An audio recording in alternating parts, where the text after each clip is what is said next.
The moment the judge slammed his gavel, my entire life was declared a lie. No warning, no mercy, just Judge Ramirez staring my wife down and saying, "You committed fraud for over a decade, and you're going to pay for it. $300,000. 12 years of fatherhood erased in one breath." And I stood there in that Dallas County courtroom, feeling like the floor dropped out from under me. This wasn't about cheating. This was about a woman letting me raise another man's child while she smiled in my face every day. If you've ever trusted someone with your whole soul, don't look away. And subscribe, because the truth that comes next is even harder to hear. That day in the courtroom felt like another planet. But before everything went to hell, my life was simple. My name's Grant Holloway. I'm a construction project manager out of Texas. Nothing fancy. I wear steel-toe boots, not suits. I drive an old F-150 that rattles when it hits a pothole, but it starts every morning, and that's good enough for me. Most days started the same way. Gas station coffee in a paper cup, nodding at the same clerk who knew my order by heart. Then straight to the job site, dust in the air, guys yelling measurements, the smell of cut lumber and diesel. That's my world. In the evenings, I'd pull into our little driveway, step out of that truck, and know this was my favorite part of the day. Backyard grill, cheap beer, smoke in the air, Lily laughing somewhere inside, TV murmuring from the living room. I always thought of myself as a blue-collar, honesty kind of guy. You show up, you work hard, you tell the truth, and you provide for your family. That was my code, my whole identity. Back then, I honestly believed that if a man did those things, his home would always be safe. I learned the hard way, that's not how it works. I met Vanessa at a dental office, of all places. I was there for a busted filling, sitting in that cold plastic chair, and she was at the front desk, smiling like she'd known me for years. She was quick with a joke, sharp with her words, and she had this way of looking you in the eye that made you feel seen. Before I knew it, I was scheduling follow-up appointments. I didn't really need. Our dates weren't anything special on paper. Chili's on a Friday night, sharing a plate of fries, movies on Saturdays, sometimes at the theater, sometimes just an old action film on the couch. She'd tuck her feet under my leg, steal my blanket, and complain about the ending. We got married later than most people. I was in my 40s, she was in hers. At that age, you're not chasing thrills. You're chasing peace, a quiet life. We bought a small place in a Dallas suburb, patchy front lawn, a grill out back, flag on the porch, neighbors who waved when they walked their dogs. It wasn't much, but it was ours. I remember standing in that yard one evening, sun going down, smoke from the grill drifting up, thinking, this is it. This is all I ever wanted. I had no idea how fast it could all be taken away. Life felt settled, slow, in a good way. Then one evening I walked in from work and Vanessa was standing in the kitchen, holding this little white stick in her hand. She didn't say anything at first, just smiled and tilted it toward me. It took me a second to process the two lines. "Are you serious?" I asked. She nodded. "I swear to you, it hit me like a truck. Not the bad kind, the kind that knocks the wind out of you because you never thought something this big would happen to you, especially in your 40s. I just kept thinking, this might be my only shot at being a father. Not uncle, not stepdad, father. That night we lay in bed talking names in the dark. She liked trendy ones. I wanted something with roots. We settled on Lily, after my grandmother. Tough woman. Never had much, never complained. A few days later, we were at Walmart looking at cribs under those harsh fluorescent lights, me scanning price tags, Vanessa touching every blanket. It wasn't glamorous, but walking out of there with that cheap crib in the cart, I felt like the richest man alive. When it was finally time, we drove to the hospital in Plano before sunrise. The sky was that ugly gray blue, and my hands wouldn't stop gripping the steering wheel. The delivery room was nothing special. Peeling paint, machines beeping, a vinyl chair in the corner that felt like it was stuffed with rocks. I sat in that chair for hours, pretending my back didn't hurt, pretending I wasn't terrified.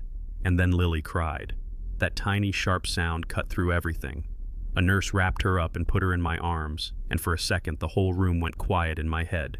No machines, no nurses, no fluorescent lights. Just this tiny person staring up at me like I was the whole universe. I said her name out loud, Lily Jean Holloway. after my grandmother. It felt right, solid. Someone snapped our first family photo right there. Me with red eyes, Vanessa exhausted but smiling, Lily squished between us like she belonged. In that moment, everything I was, worker, husband, brother, took a back seat. Being a dad wasn't just a role. It was the proudest thing I'd ever been in my life. Or at least, that's what I believed then. If you'd looked at us from the outside for those first 11 years, you'd have said we were boring, in the best way. Mornings were a blur of backpacks and coffee. I'd pack Lily's lunch, yell down the hall that we were going to be late, and drive her to school in that beat-up F-150 while she sang along to whatever pop song was stuck in her head. Drop off, quick hug, love you kiddo, then straight to the job site.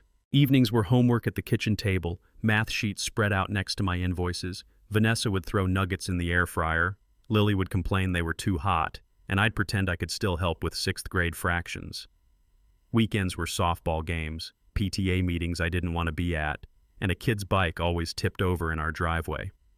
Christmas meant ugly sweaters and crooked lights on the roof. 4th of July meant cheap lawn chairs, fireworks over the neighborhood, and Lily on my shoulders so she could see. It wasn't perfect. We had arguments, money stress, long days. But overall, everything felt solid, like a house you trust, right up until you find the crack in the foundation. The first crack didn't look like much. It never does.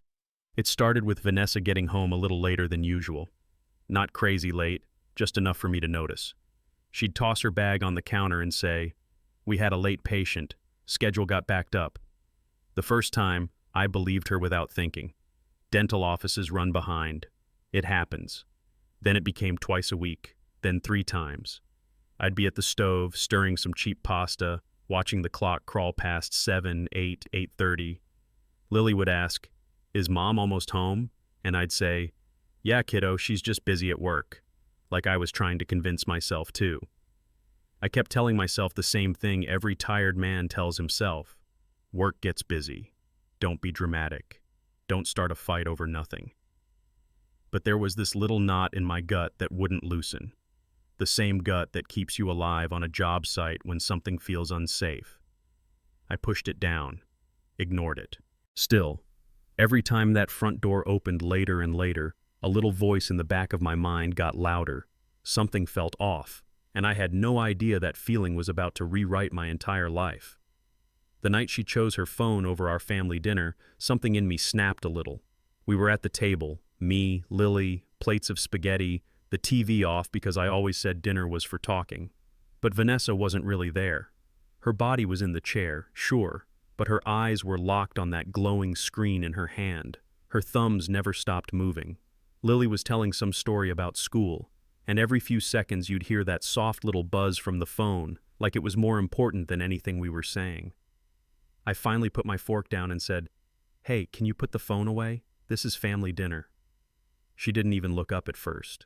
Then she sighed loud, rolled her eyes, and said, "Relax, Grant.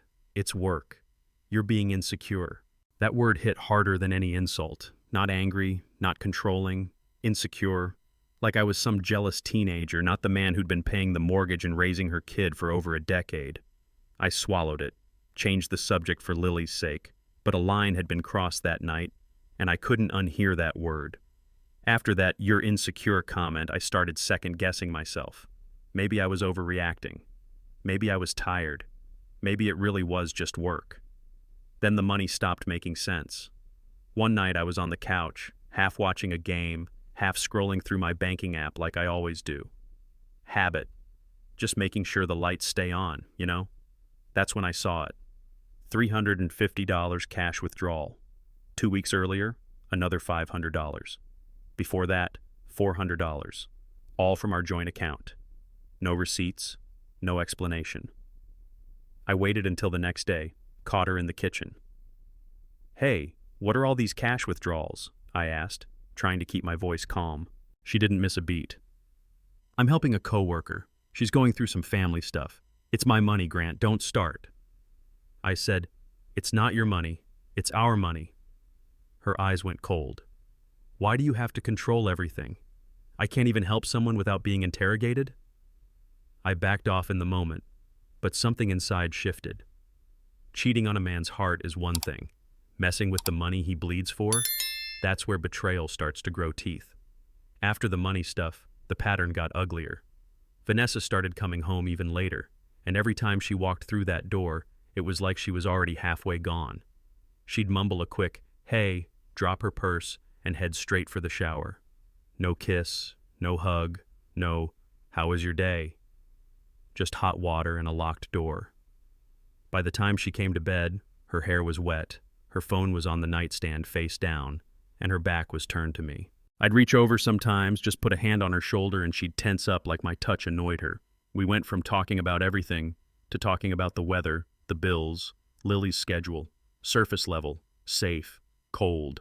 I kept telling myself, she's stressed, it's work, the office is crazy, don't make it worse. That's what men do when we're scared to admit something's wrong. We blame work stress for everything. But my gut wouldn't shut up. I'd lie there in the dark, staring at the ceiling fan, listening to her breathe beside me, and feel like there was a stranger in my bed. The house I paid for didn't feel like home anymore. At some point, you get tired of having arguments in your own head.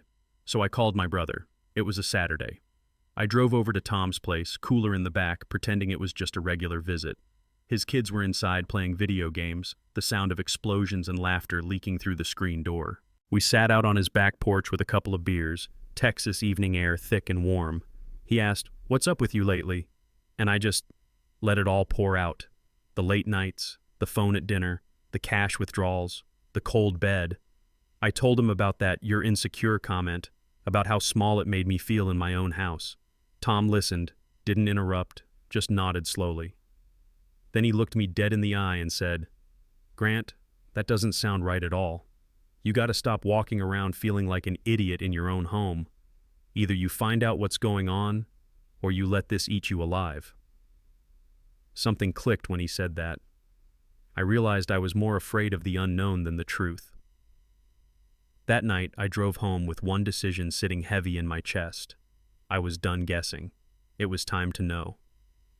After that talk with Tom, I knew I couldn't just sit and stew anymore. A guy on one of my job sites had gone through a nasty divorce the year before, caught his wife cheating. I remembered him mentioning a private investigator, so I called him. We didn't do small talk. I just said, "Hey, you still got that PI's number?" He paused, then said, "Yeah, you okay, man?" I lied. "I'm fine, just need to check something." Next thing I know, I'm driving into downtown Dallas, past glass buildings and worn-out brick, feeling like I'm about to confess a crime I haven't even proved yet. Frank Hodge's office was on the second floor of an old building that probably hadn't been painted since the 80s. Flickering light, metal filing cabinets lining the walls, coffee that smelled like it had been burning all day. He was older, gray hair, tired eyes that had seen way too many stories like mine. I laid everything out, the late nights, the money, the phone, the cold bed. He listened, then said quietly, "You know you're not going to like what I find, right?" My throat went dry. Still, I signed the papers. There's a moment, pen in hand, when you know your life is about to split into before and after. Frank laid it out simple. "I'll follow her for 2, maybe 3 weeks. Track her schedule, see where she really goes when she says she's at the office. We'll document everything, photos, plates, times. If there's something there, we'll find it." Part of me wanted him to find nothing. The other part already knew he would. Those weeks stretched. Every time Vanessa said, "I've got to stay late," I heard Frank's voice in my head and pictured him parked somewhere nearby, camera in hand. I'd pretend to watch TV with Lily, phone face down, heart pounding every time it buzzed, half expecting a photo to pop up right then. One night, after Lily went to bed, I sat at the kitchen table with my laptop and logged into our savings. Stared at the balance for a long time. Then I moved half of it into an account with just my name on it. Not to be sneaky, not to punish her. Just in case this whole thing went exactly where my gut said it was heading. I remember whispering to myself, if this goes bad, I need protection. That's when it really hit me. I wasn't just questioning my wife. I was preparing for war in my own marriage. The first week, Frank called with an update. His voice was calm, almost bored. "Nothing yet," he said. "She goes to work, she comes home. Schedule's clean." You'd think that would make me feel better. It didn't. If anything, it made my skin crawl, because my gut was still screaming, and now I felt crazy on top of it. Week 2, his tone changed. She started making some extra stops, he said. He told me about a little coffee shop out in the suburbs, not far from her office, but way out of the way from our house. Same time window, same day of the week, parked in the same corner spot every time. One afternoon, she didn't come straight home after those late patients. Frank followed. There's a car she keeps meeting there, he said.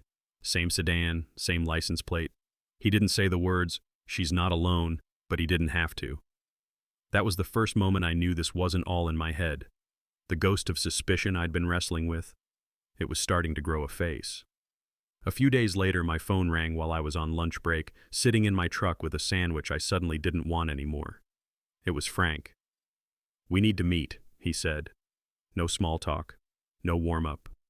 My hands were sweating on the steering wheel driving back to his office. The same cracked stairwell, the same flickering light, but everything felt heavier this time, like the building itself knew something I didn't. I walked in, and there it was on his desk, a plain manila folder.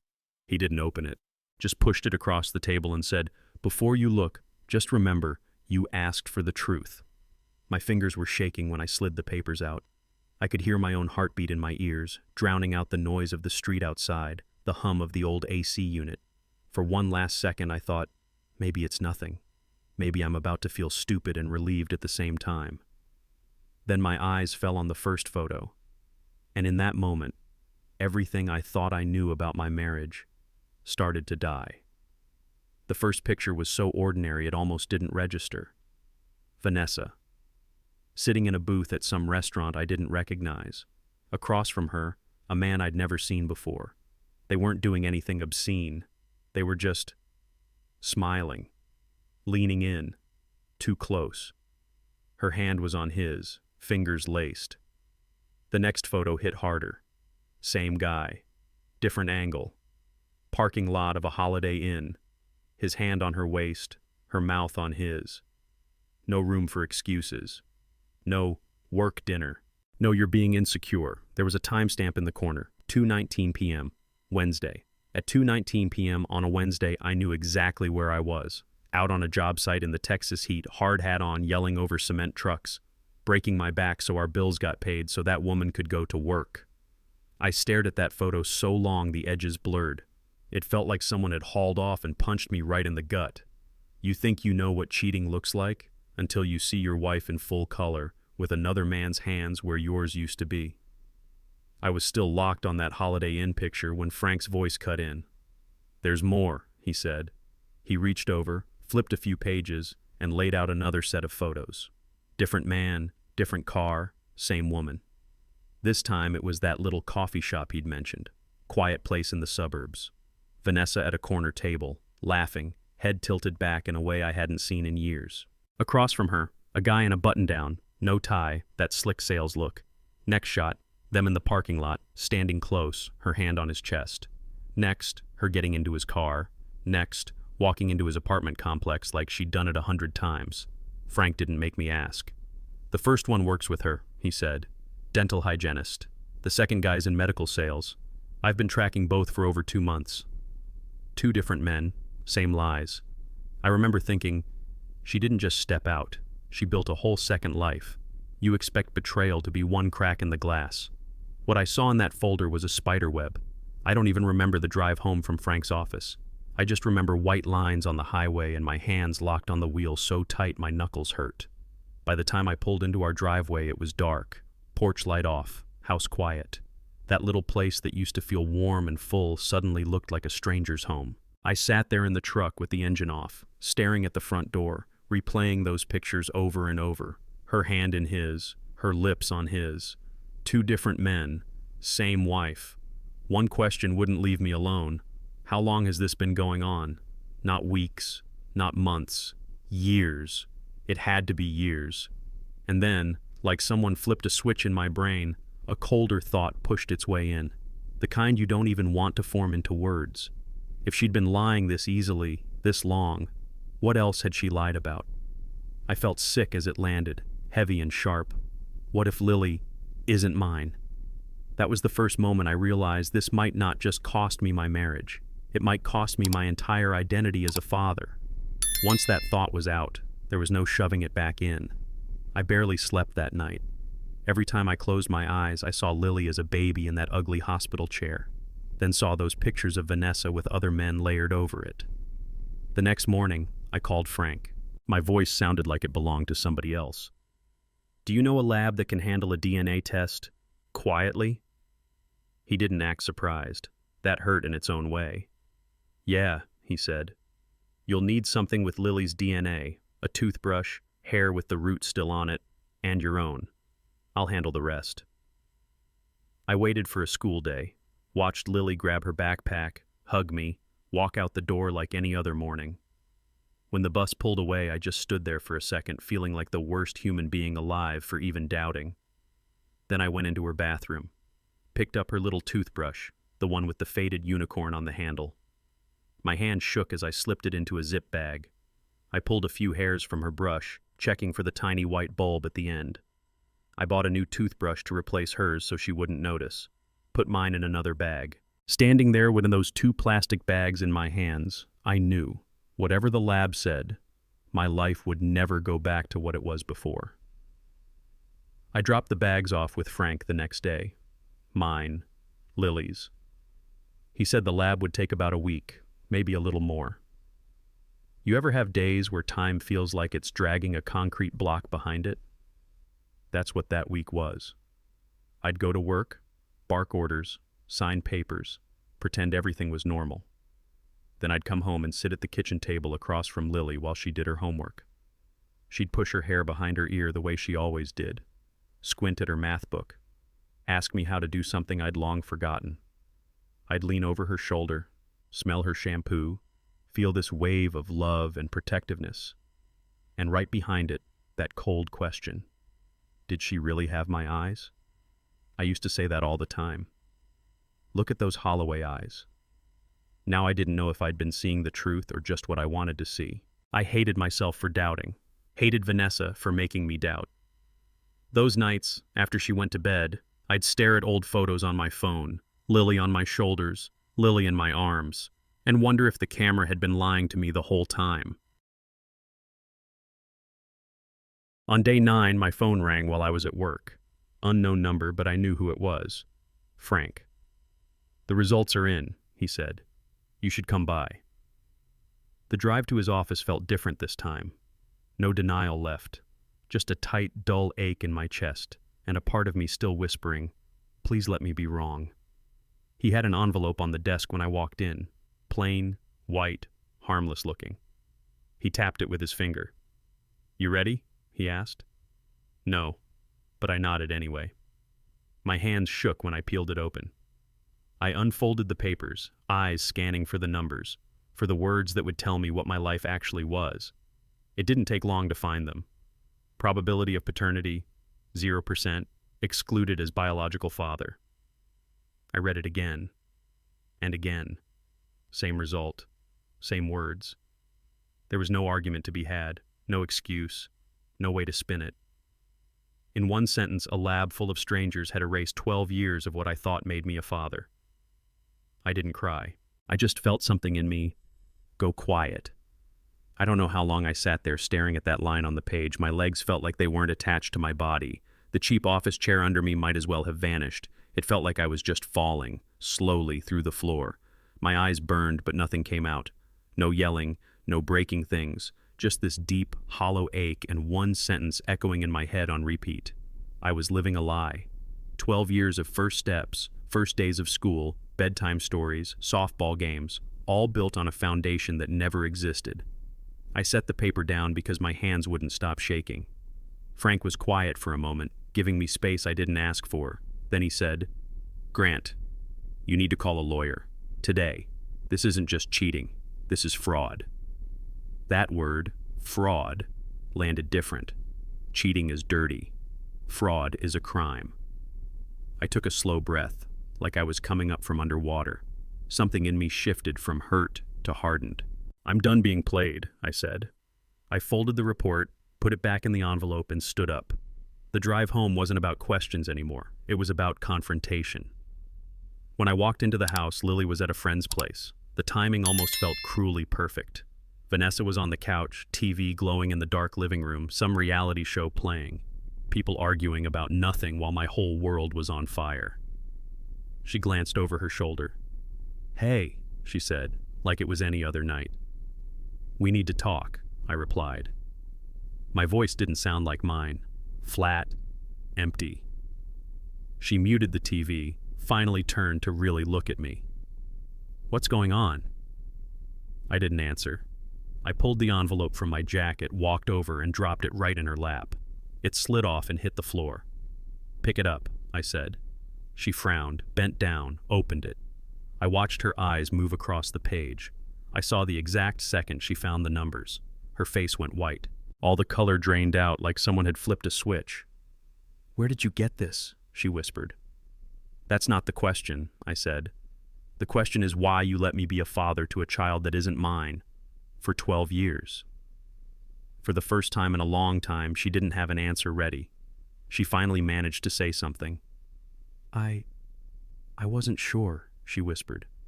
"Back then, I didn't know for sure who the father was." I actually laughed.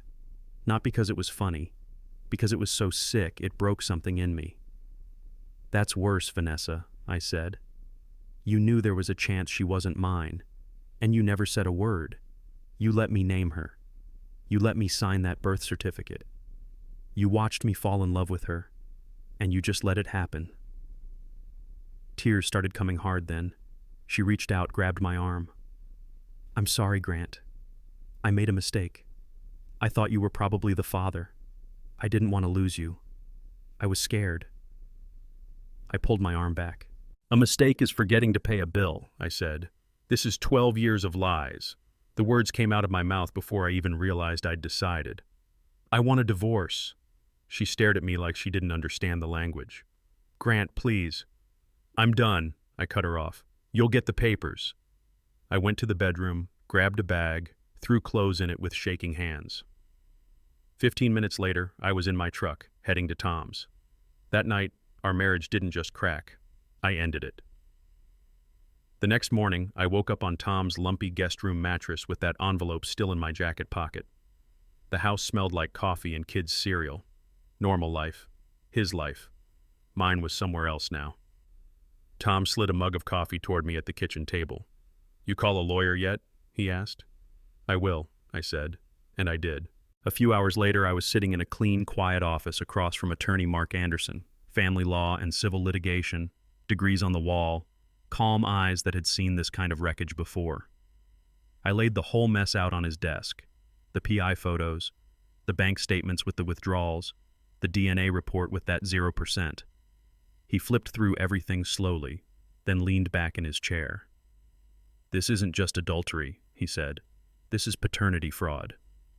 He started listing it out like a checklist. "We can sue for fraud, breach of fiduciary duty, she misused joint funds, intentional infliction of emotional distress, and we file for divorce at the same time." It sounded clinical coming out of his mouth. Cold. Precise. But for the first time in days, I felt something like control. I wasn't just the guy who got lied to anymore. I was the guy who was going to do something about it. Before I left Anderson's office, he said one thing that hit harder than all the legal talk. "Grant, you know you're going to have to tell Lily. She's going to hear it from someone. It needs to be you." I drove around for a while after that. Past job sites, past the house, past everything that used to feel normal. My hands just turned the wheel on their own, and somehow I ended up in front of this small ice cream shop we'd gone to since Lily was in kindergarten. I texted her, "Hey kiddo, want to grab ice cream with Dad?" She came bouncing in, school backpack still on one shoulder, hair messy from the day. She ordered the same thing she always did, mint chocolate chip and a waffle cone. I got nothing. My stomach was in knots. We sat down in a booth, and I watched her take a couple of happy bites before I said it. "Sweetheart, your mom and I are getting a divorce." Her face crumpled instantly. No delay. Tears just spilled over, big and hot, right onto the napkin she was twisting in her hands. That sound, my kid trying not to sob in a public place, I don't think I'll ever get it out of my head. She stared at me through her tears. "Why?" she asked. "Is it because of me?" "No," I said, as steady as I could. "This is not your fault. Your mom wasn't honest with me about some really important things." She wiped her nose with the back of her hand, breathing hard. Then I had to say the part I'd been dreading. "We did a DNA test," I said quietly. "And it turns out I'm not your biological father." She blinked like she hadn't heard me right. "What do you mean you're not my dad?" I felt something rip inside me. "I've raised you since the day you were born. I've packed your lunches, gone to your games, tucked you in at night. I love you. That hasn't changed. But biologically, I'm not your father. Your mom knew there was a chance of that and never told me."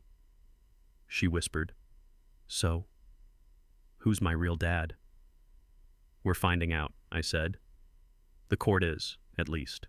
She went quiet for a second, then looked up at me with this terrified little girl face and asked the question that almost finished me. "Are you going to leave me?" I opened my mouth, but the truth was, I didn't know the answer. After that talk with Lily, everything shifted from emotional to legal. And legal is slow, but it's brutal. Anderson filed the divorce petition and the civil claims. A few days later, Vanessa got served at work.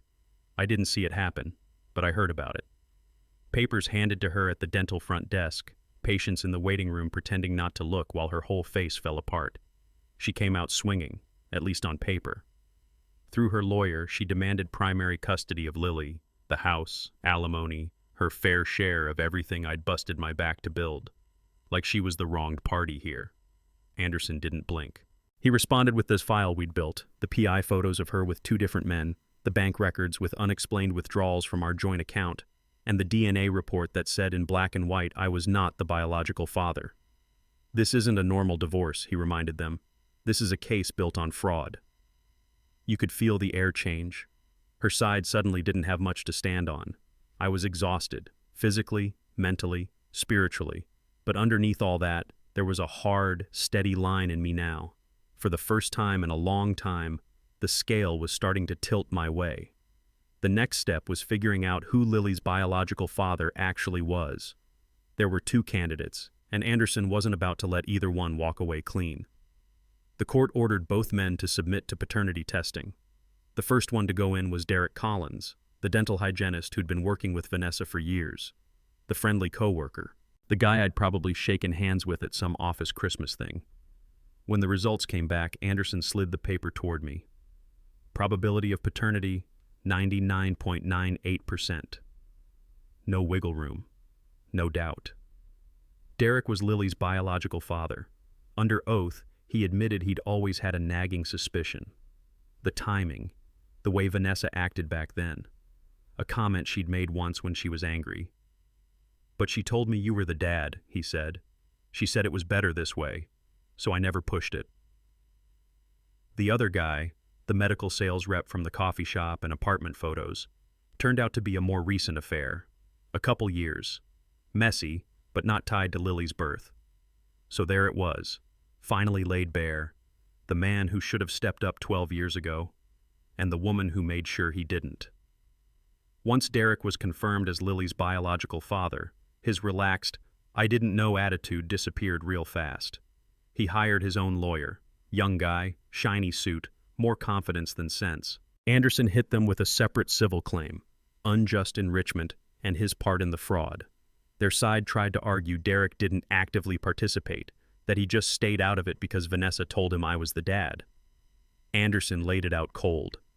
"You suspected she might be your child. You let another man carry the weight, financially and emotionally, for 12 years. That's not nothing." They did the math on fighting it.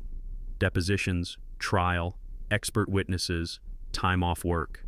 The billable hours alone were going to bleed Derek dry. A few weeks later, we sat at a conference table. Derek's lawyer slid a piece of paper forward. Offer to settle, $45,000. I stared at that number. 45 grand to admit he'd let me raise his kid. I didn't feel victorious. But I won't lie. Seeing his signature on that check was the first time in a long time I felt like someone besides me was paying for what they'd done. And from that point on, His paycheck would be the one funding Lily's child support, not mine. The divorce itself, compared to everything else, almost felt mechanical. Paperwork, hearings, signatures. When it was finally done, this is how the judge laid it out. I kept the house. I kept my retirement. I kept my truck. Years of showing up, paying bills, building a life. They didn't erase what Vanessa did, but they sure didn't hurt my side. Vanessa walked away with almost nothing. No claim to my retirement, no right to the house I'd been paying on, just her personal stuff and whatever was in a small account in her own name. If the story ended there, people would probably call it a win. But buried in that same judgment was the part that gutted me. My parental rights were terminated. On paper, in the eyes of the state of Texas, I was not Lily's father. Vanessa was granted primary custody at first. Derek petitioned for joint, and the court granted it. He was now the legal dad, with all the rights and responsibilities I used to have. I sat there listening to the clerk read it all out, and one sentence echoed in my head. Legally, I'm not her father. I kept the house. I kept the truck. But somewhere between those signatures, I lost the one title that ever really mattered to me. You'd think once the divorce was done, it would be over. It wasn't. That was just the warm-up. Next came the civil suit, paternity fraud. Anderson told me, if we're going after her for what she did, we're not guessing. We're proving every dollar. So we started digging. 12 years worth of life. Old email logins, boxes from the attic, bank records, tax returns. We pulled every bill that had Lily's name on it, or might as well have. Medical insurance premiums and co-pays, out-of-pocket ER visits, school enrollment fees, supplies, field trips, after-school programs, daycare when she was little, her share of the rent and then the mortgage, groceries, clothes, sports equipment, vacations, birthday parties, Christmas mornings. Anderson built a spreadsheet that felt like a punch in slow motion, line after line after line. When he finally totaled it, he turned the screen toward me, $238,000 in direct documented costs tied to raising Lily. Then he said, on top of that, we're asking the jury for $100,000 in emotional damages. I just stared at that number stack. Not because it was high, but because it was the first time I'd ever seen my years as a dad reduced to columns. The civil trial lasted 5 days. 5 days of taking my life apart in front of strangers. On day one, Anderson put me on the stand. He started at the beginning, Plano Hospital, ugly vinyl chair, the first time I held Lily. Then he walked the jury through the years, school events, doctor visits, the way I structured my whole life around being her father. It felt like living the entire story all over again, only this time with 12 people watching my face every time I swallowed hard. Then Derek took the stand. Anderson pressed him on what he knew and when. Derek admitted he'd had doubts back then, that the timing was tricky, that something in his gut told him Lily might be his. But you stayed quiet, Anderson said. Derek nodded. Yeah, Vanessa told me Grant was the dad. She said it was better that way. Frank testified next. Calm, factual, almost cold. He laid out the surveillance, the photos, the timelines, showing the jury this wasn't an accident, it was a pattern. Then the psychologist came in, talked about depression, anxiety, sleep issues, how discovering paternity fraud can trigger PTSD-like symptoms. By the end of day 5, the jury wasn't just hearing isolated pieces anymore. They were looking at the full picture, not one bad decision, but a 12-year layered lie that turned a man's entire life into a script he never agreed to. By the end of the 5th day, both sides gave their closing arguments.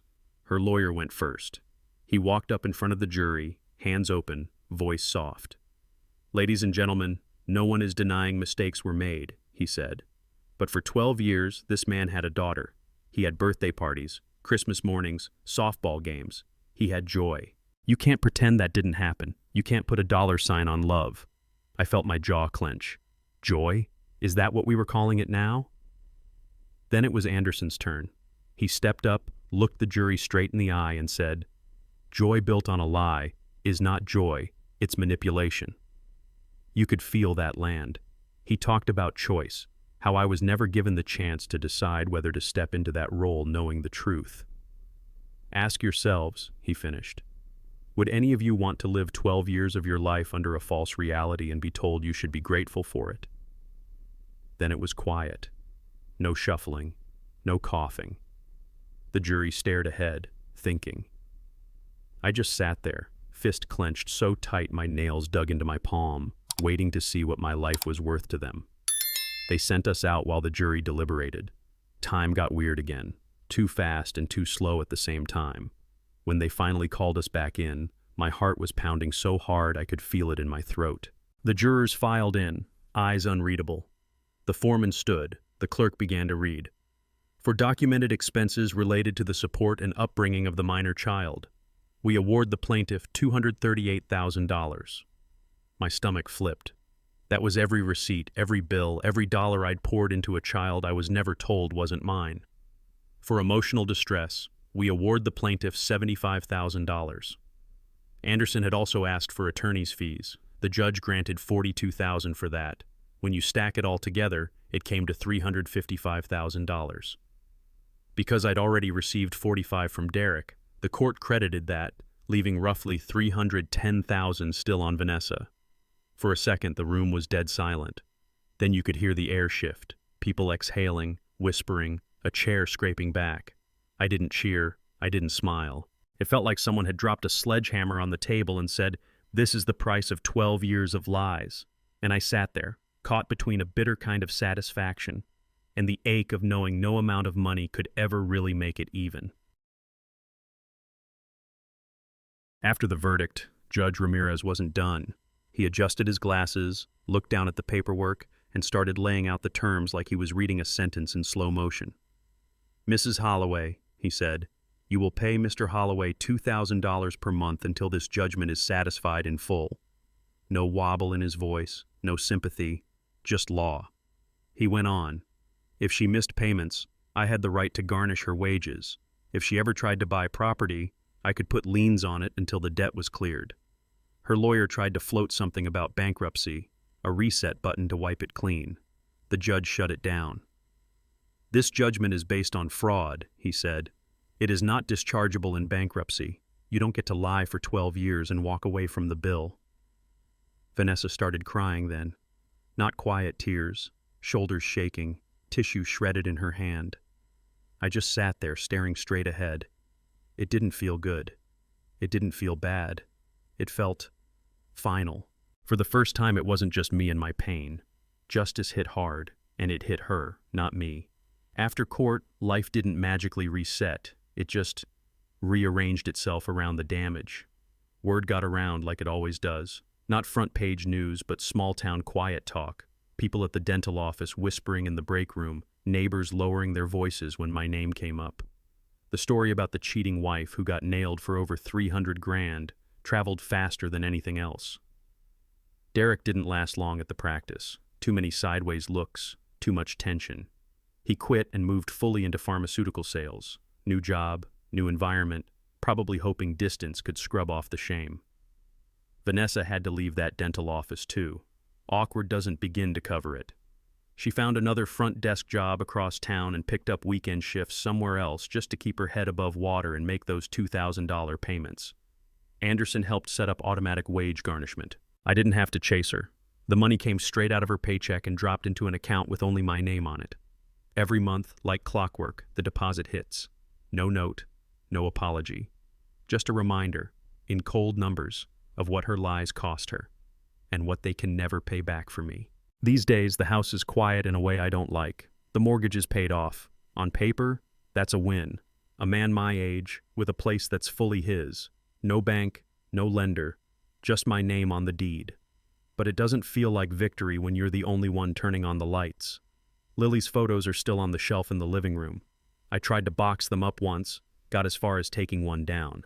It was her at 8 years old, missing front teeth, frosting on her face from a birthday cake I'd made crooked. I put it right back. It's been about 10 months since I've seen her. Not because the court said I can't, because I don't know how to stand in front of that kid and separate what she means to me from what her mother did to me.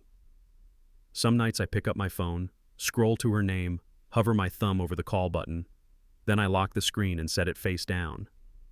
Here's the truth I've landed on, whether people like it or not. Truth doesn't destroy families. Lies do. And I'm still trying to figure out what kind of man I am after both. I ended up in therapy, Yeah, the construction guy, the I'm fine, just tired guy, sitting in a soft chair across from someone asking, "And how did that make you feel?" At first I hated it. I don't like talking about myself. I like fixing things, tightening bolts, pouring concrete, getting results. This wasn't like that.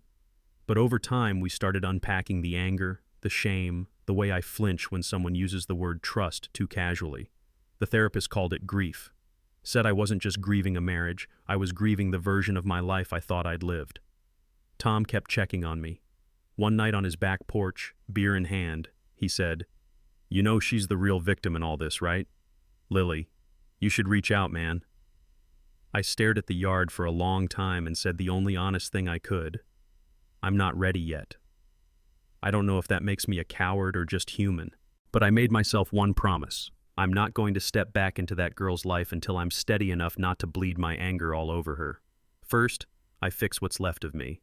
Then I decide if there's anything I can still be to her. People hear the headline and get stuck on the number.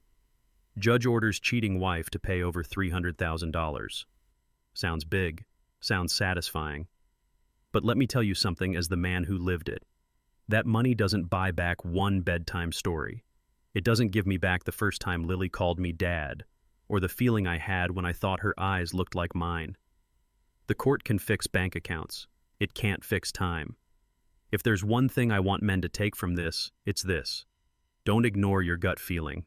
If something feels wrong, don't let anybody shame you with words like insecure or paranoid.